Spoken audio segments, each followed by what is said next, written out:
மும்பைன்னு சொன்னாலே நமக்கெல்லாம் சூர்யா நடித்த அஞ்சான் படம் தான் மைண்டுக்கு வரும். ஆனால் எத்தனை பேருக்கு மும்பையில் இந்த ஒரு பயங்கரமான இடம் இருக்குதுன்னு தெரியும்? இந்த இடத்த பார்த்து கண்டிப்பாக கண்டுபிடிச்சிருப்பீங்க இன்றைக்கி நான் என்னத்தை பற்றி பேச போகிறேன்னு.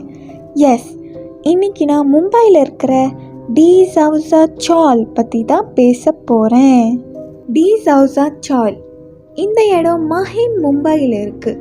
இந்த இடத்த சுற்றி எப்போவுமே கடைகளாக இருக்கும் அண்ட் எப்போவுமே சத்தமாகவே இருக்கும்.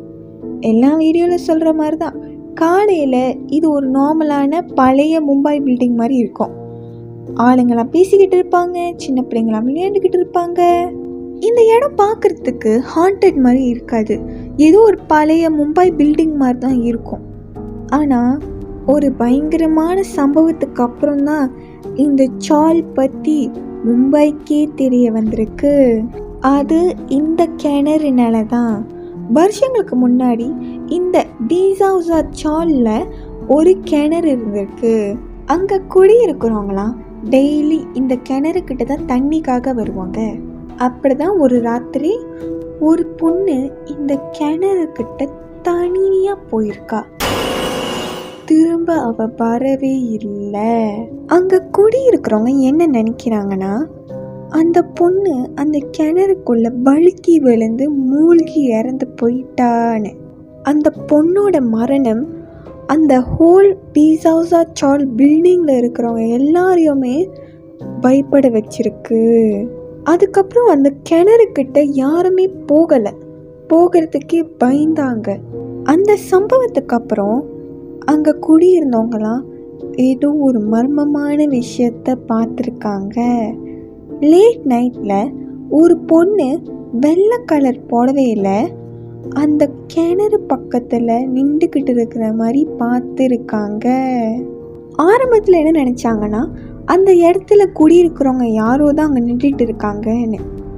அதுக்கப்புறம் தான் அவங்களுக்கே புரிஞ்சிச்சு அந்த இடத்துக்கிட்ட யாரும் போகக்கூடாதுன்னு.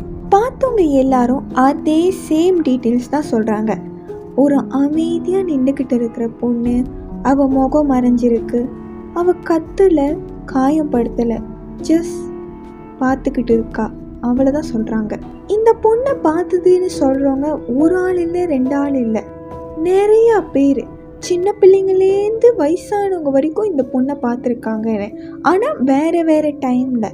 ஆனால் அதே பொண்ணு அதே வெள்ளை சாரி, ஜஸ்ட் அமைதியாக யாரையும் காயப்படுத்தாமல் அவங்களே பார்த்துக்கிட்டு இருக்கிற மாதிரி. செக்யூரிட்டி கார்ட்ஸ் அந்த இடத்துல தாண்டி போகிறவங்க கூட பார்த்துருக்காங்க. யார் இந்த நேரத்தில் கிணத்துக்கிட்ட ஒண்டியாக நின்றுக்கிட்டு இருக்காங்கன்னு யாராவது கிட்ட போனாங்கன்னா அந்த பொண்ணு அப்படியே காணாமல் போயிடும். இன்னும் ஒரு சில பேர் என்ன சொல்லியிருக்காங்கன்னா, இந்த பொண்ணு வழி கேட்பாங்களாம். அவங்க யாருன்னு திரும்பி முகம் பார்க்கறதுக்குள்ள இந்த பொண்ணு அப்படியே காணாமல் போயிடுவா. இந்த பொண்ணு வந்தாலே திடீர்னு சில்லாகுமா அந்த இடமே. ஒரு சில பேர் என்ன சொல்லியிருக்காங்கன்னா, அவங்க நடக்கும் பொழுது பின்னாடியே யாரோ பின்தொடர்ற மாதிரி ஃபுட் ஸ்டெப் சத்தம் கேட்கும். அதை யாருன்னு திரும்பி பார்த்தா யாருமே இருக்க மாட்டாங்க. இந்த மாதிரி சம்பவங்கள் நடக்க அங்கே குடியிருக்கிறவங்களாம் ஏதாவது பண்ணியே ஆகணும் இதை நிறுத்துறதுக்குன்னு அந்த கிணறை சீல் பண்ணியிருக்காங்க. அந்த கிணறுக்கிட்ட விளக்கு ஃபிக்ஸ் பண்ணியிருக்காங்க. சில பேர் என்ன சொல்கிறாங்கன்னா, அந்த ஆவி அந்த கிணத்துக்கிட்டே மாட்டிக்கிட்டு இருக்கு, மேலோகத்துக்கு போக முடியாமன்னு. ஒரு சில பேர் என்ன நினைக்கிறாங்கன்னா, இதெல்லாம் மனப்பிராந்தின்னு. அப்போ எல்லாம் ஒரு கேள்வி தான் கேட்குறாங்க, மனப்பிராந்தின்னா ஏன் எல்லாரும் ஒரே விஷயத்த பார்க்கணும்? இந்த டி சவுசா சால் இன்னைக்கு வரைக்கும் இருக்குது. குடும்பங்கள்லாம் ஸ்டில் அங்கே தான் குடியிருக்காங்க. வாழ்க்கைலாம் கண்டினியூ ஆகிக்கிட்டே தான் இருக்குது. ஆனால் ஒரு சில ரூல் இருக்குது, அதை கடைப்பிடிச்சி தான் ஆகணும்.